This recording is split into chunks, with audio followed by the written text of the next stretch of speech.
Yung mga idol, kumusta? Ang komento ng mga netizen. Basahin at bigyang buhay natin yan mga idol. So trending na naman nga ngayon ang pagpapatulpo ni Cherry White kay Boy Tapang. Ano kaya ang masasabi at komento ng mga netizen? Basahin na natin yan mga idol. Ikaw nga yung gusto mong saksakin sa Boy Tapang, kapal ng mutya na una pa magpatulfo, para isipin ng mga tao wala siyang ginawa mali, kaloka ka, abangan natin ang paghaharap niyong dalawa. Binaliktad mo naman ang kwento Cherry White. Dili na ko nimo idol, pero mas pabor ko ni BT, kaysa sa'yo Ma'am Cherry White, mas sinungaling ka. Iba sinasabi mo. Hahaha, lalo nyo lang pinapahiya sarili nyo ay. Diyos ko ka Cherry White, o may kayong dalawa ni Boy Tapang. Storymaker, hahaha, hindi si Raffy Tulfo, hahaha, para paboran ka.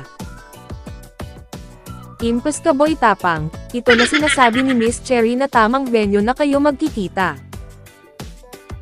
Kung ako kay CW, isama na niya rin si Canada Girl Vlog pagpatufo.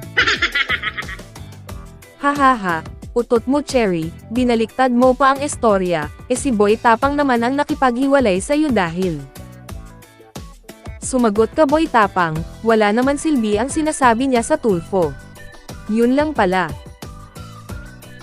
Tagam ni mo Boy Tapang, bobo ka kasi, masyado na lumaki ulo porkit nasa taas ka na ganun papag-uugali mo, masyado kang mayabang, mangdadamay ka pa ng mga Bisaya, lol hindi lahat ng mga Bisaya kagaya mo, bunganga parang tae, parang hindi ka lalaki.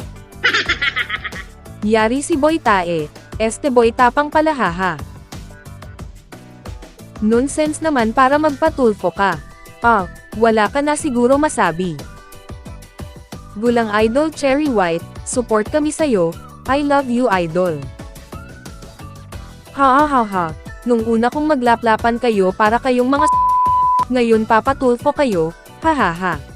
Yari na naman kayo kay Boss MG. Pera-pera nga naman. At ayan nga po ang komento ng ilang mga netizen. May mga kumampi kay Cherry White at mayroon din kay Boy Tapang. Nakakatuwa talaga magbasa ng mga comment.